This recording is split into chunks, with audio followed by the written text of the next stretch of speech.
Hi, everyone. My name is Christine, and I'm Success Manager at Doors.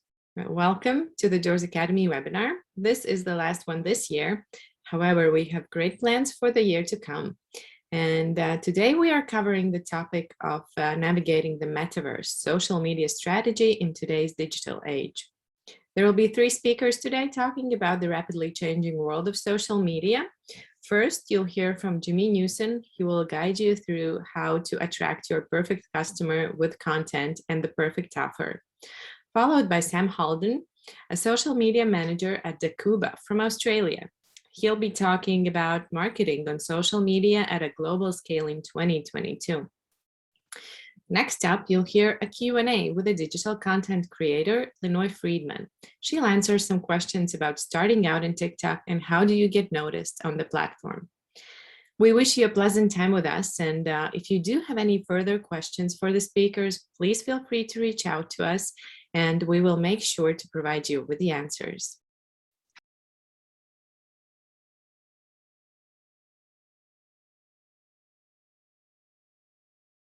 Hey, fashion peeps. I want to thank you for joining me today. My name is Jimmy Newson, the Impact Influencer. I'm the founder of Jimmy Newson Consulting and Moving Forward Small Business. And I'm also the senior advisor of the New York Marketing Association. So enough about me. I want to talk about you, your marketing, and your overall strategy. So it doesn't matter if you're using social media, if you're using paid ads, if you're definitely leveraging your website. There's a formula for this whole process. And so I'm just going to share my screen and we're going to dive right in because I'm excited to bring this to you today. And our focus here is about attracting your perfect customer with content and the perfect offer. And all this here works hand in hand with each other.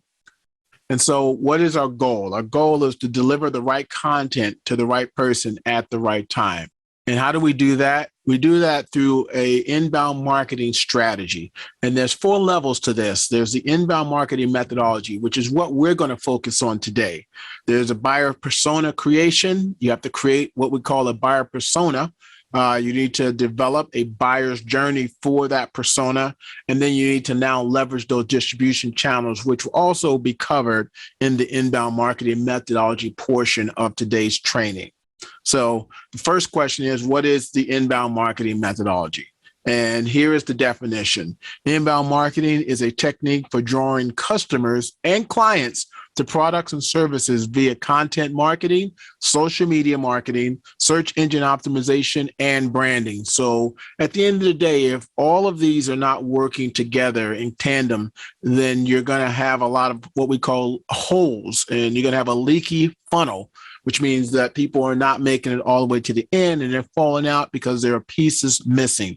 So we're going to look at what that looks like. So let's look at a diagram of what the inbound marketing methodology is. And here are the 4 stages of the inbound marketing methodology. There's attract. We're going to go at the top. Attract, connect, engage, and delight. So the key is we need to attract the right audience to us. Then we need to be able to connect with them, and they need to be able to connect with us. And then once they do connect with us, we need to be able to engage them.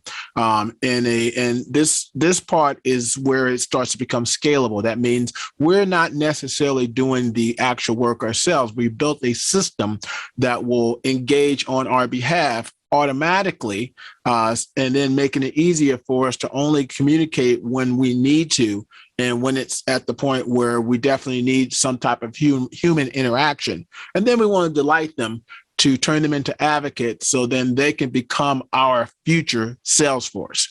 And so I'm going to go through each one of these stages, and we're going to start with stage 1, which is attract.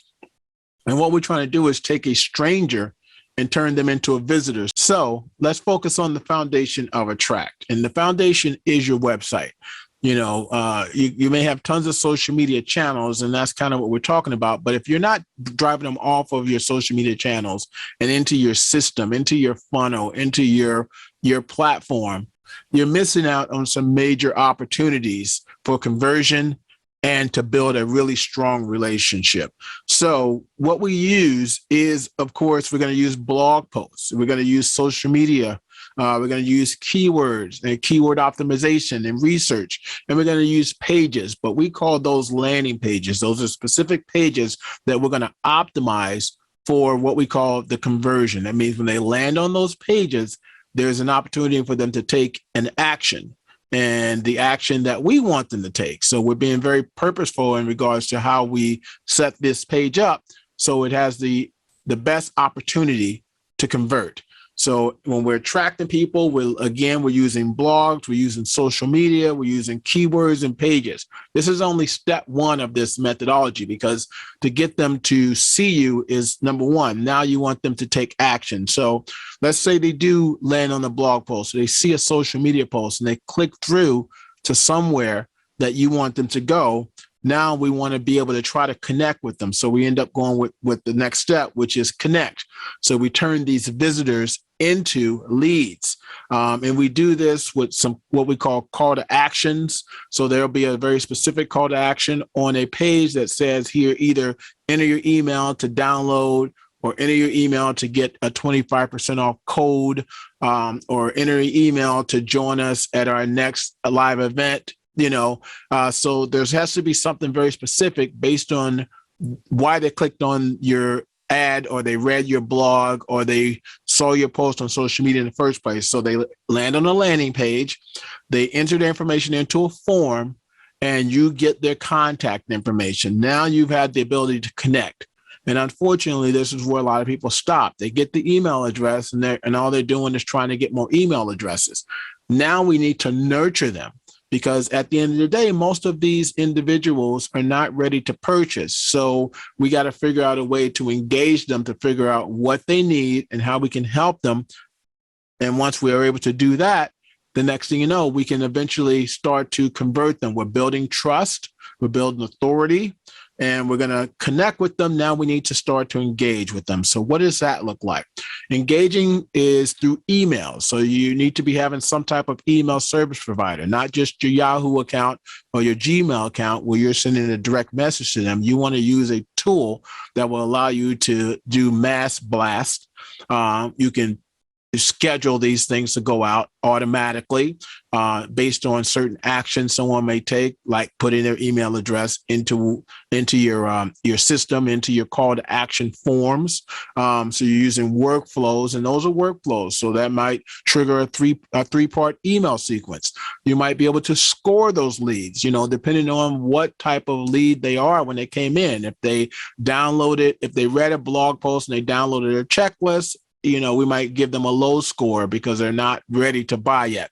But if they downloaded a coupon, well, they're definitely going to have, they're closer to purchasing. So we might score them high so we can try to interact with them more. So that's what lead scoring is all about.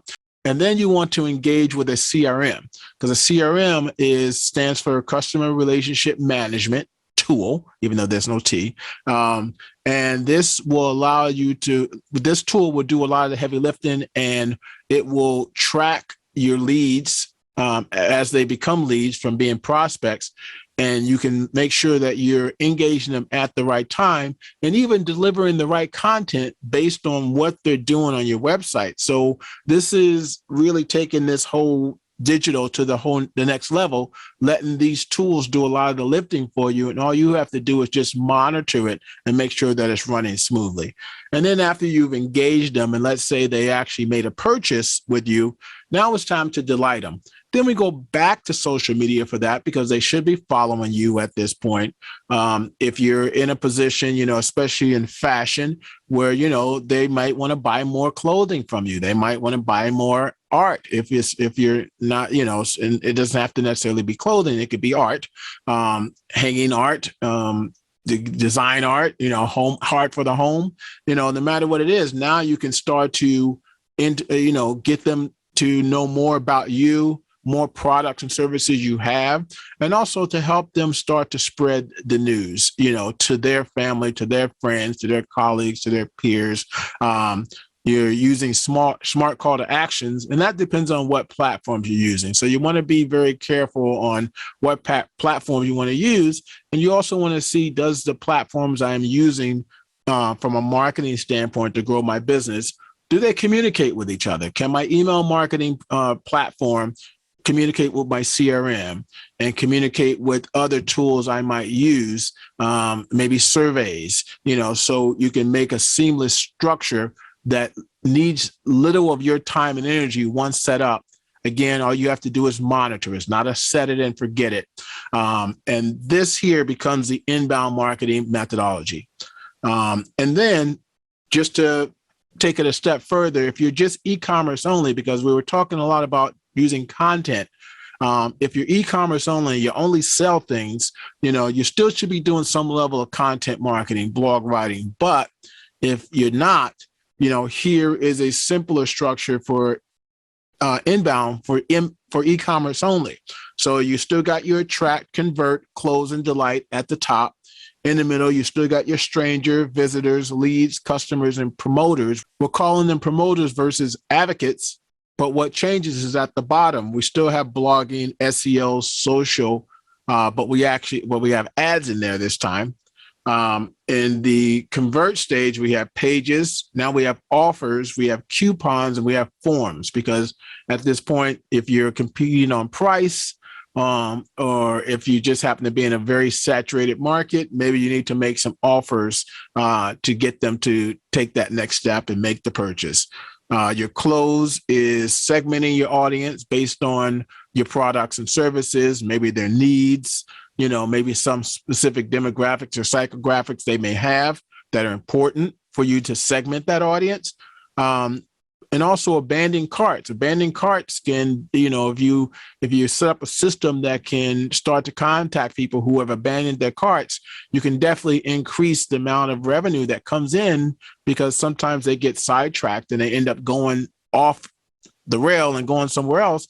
And then that email that is automatically triggered because they abandoned the cart kicks in and they go, yeah, let me go and finish that purchase. And then at the end, the delight stage is dynamic content and recommendations. So a dynamic content means that, it's, and this one's a bit of a tricky one. So you have to have a tool or a platform that can actually change out content depending on certain actions your web user uses. And then recommendations can be, hey, we are, people bought this, they also have bought this, giving them some more options and maybe adding more items to their cart. So that there becomes the inbound marketing methodology. And again, we're looking at attract, connect, engage, and delight, turning a stranger to an advocate, and you do that all online. This is all digital, leveraging all aspects of anything you could do digitally to market and promote and grow your business. So I hope you guys enjoyed it. My name is Jimmy Newson. You can reach me online. You can reach me through Twitter, email, Facebook, or email me as well, jimmy@movingforwardsmallbusiness.com. I hope you enjoyed it. Take care.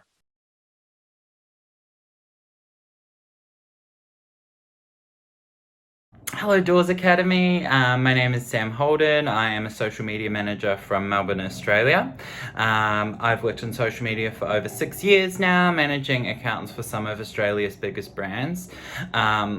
Most recently, I was at Cotton On, managing their social accounts with over 2 million followers for over 3 or 4 years, and now I'm at Tacuba, a women's fashion retailer here in Melbourne. I have experience marketing to both Gen Z and millennial audiences, which is, I guess, why I'm here today. I'm really passionate about social commerce and creating cut-through content for audiences on social that inspires and engages them. Number one. Yeah, for sure. I think millennials watch the internet being born. Gen Z grew up with the internet around them. Millennials use social media primarily to stay up to date with people, communicate their daily lives, and share opinions, which is what we see on Instagram. While Gen Z are more likely to use social media for entertainment, which is what we're seeing on TikTok, right? Both generations definitely see social as a channel for discovery and inspiration, and while short-form video appeals to both generations, millennials also have more of an attention span for a bit more of long-form video. In my experience, I've worked on millennials, which are more decuber, and I guess Gen Z, which is more cotton on. Number 2, what kind of online engaging and shopping behaviors differ for generations?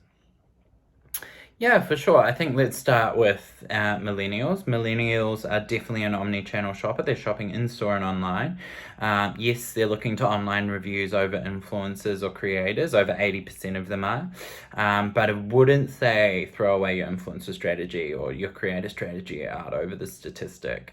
We all know influencers both have their place for brands on social and can really do both, be the influencer and be the reviewer.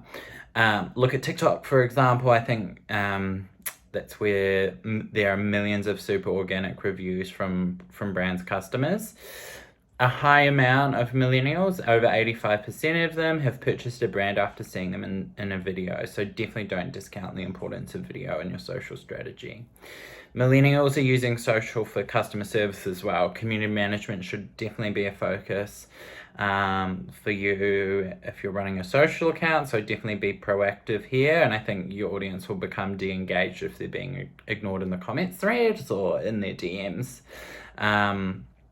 We're lucky enough to have a community manager at Decuba that manages all those queries. But for those smaller accounts, you can definitely still do it yourself. Just set aside time each day to fully focus on community management, whether it's half an hour, that kind of thing.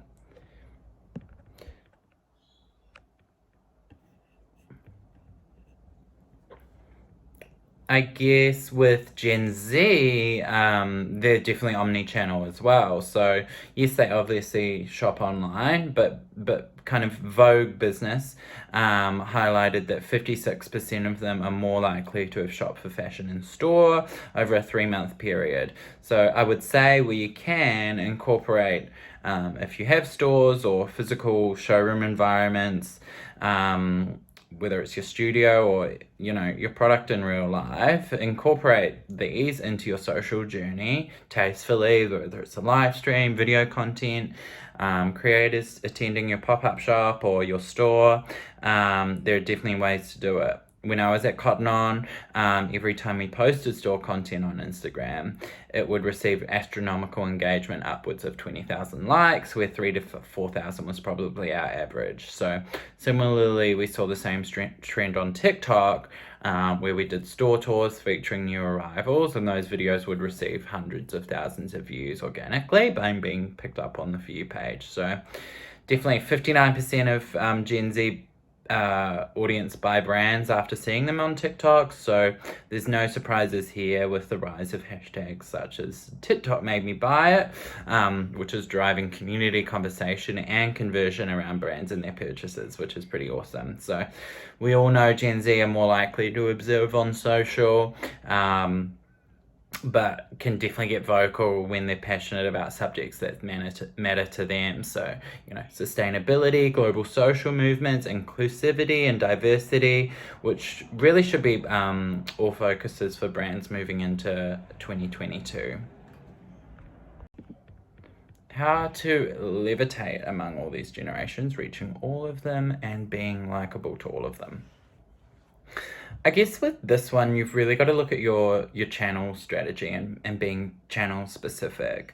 So who are your audience on Instagram? Have a look at the insights. Who are your audience on TikTok? Have a look at the insights there.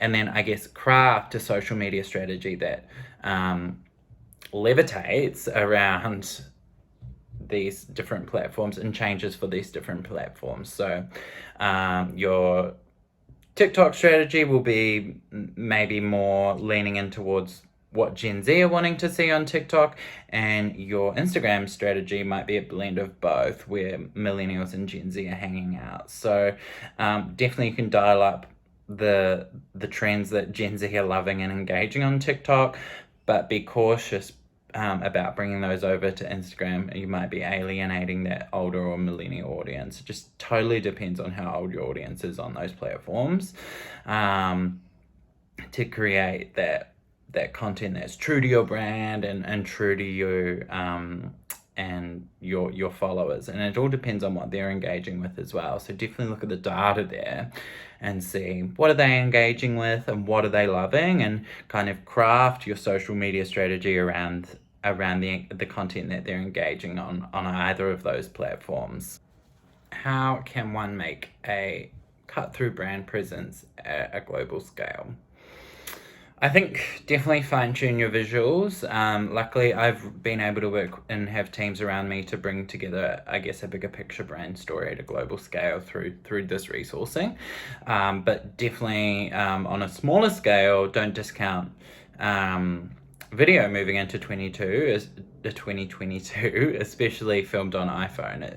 I think it's such a great way to engage your audience, show your product in 360, and tell more of a story, all while being able to, do it through the phone in your hand. So social media platforms and their audiences are definitely favoring shot on iPhone videos. So don't be afraid to get your hands dirty.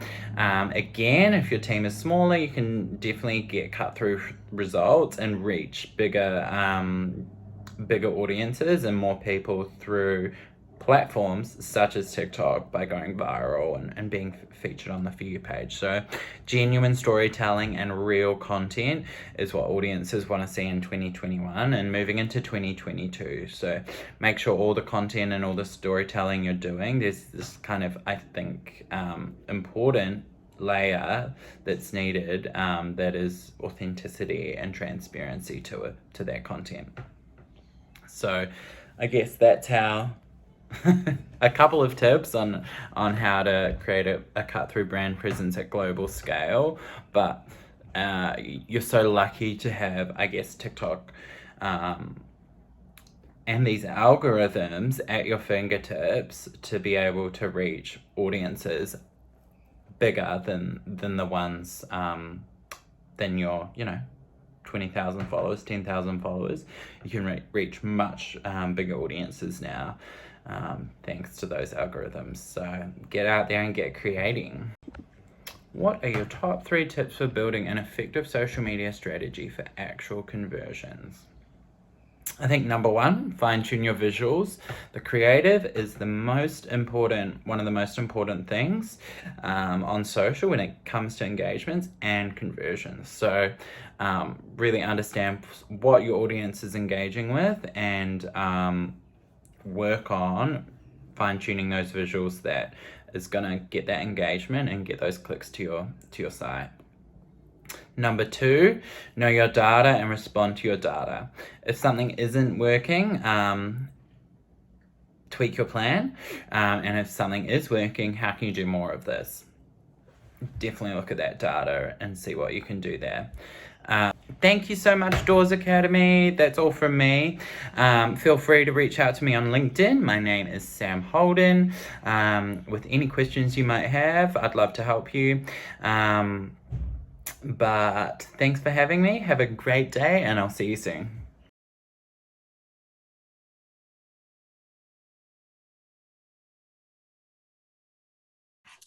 Allow me to introduce Leah Friedman. She's a TikTok influencer with over 170,000 followers.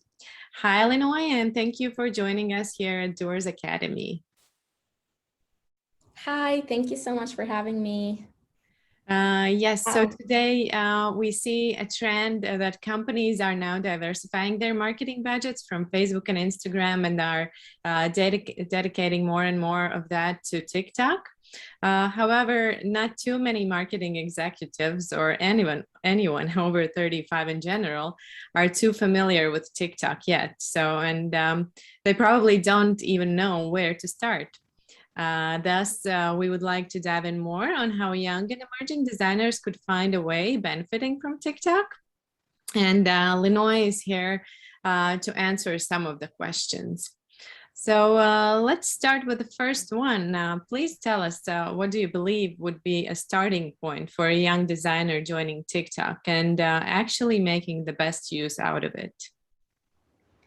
Well, first of all, on TikTok, the algorithm likes the more, the better, which means especially if you're starting out, my main kind of suggestion would be to post as much as possible, even 2 to 3 times a day. I know it sounds absurd, you know, because it's creating video content, so much video content, but once you batch create it and set up a day where you actually plan out your videos in advance, you can create in one day for 2 weeks, for example. And then you just post and you'll see you'll start getting some traction to your page. That's what I did at first. I come from a background of content creation, photography, social media. And that's what I did when I first started out. I was posting about 3 times a day on TikTok. And I think also for young designers, TikTok loves to see the behind the scenes part of everything. So I would take that into consideration, like when shooting content. I would even post, you know, take just a video of your sketch or the process of how you make a garment. People love to see the behind the scenes of everything. So I think that's key. So that would be my advice for that question. Okay, and how do you as an influencer collaborate with fashion designers or retail platforms? So my TikTok is, well, I basically blew up because I posted a video of what other people are wearing in New York, which made my account very fashion,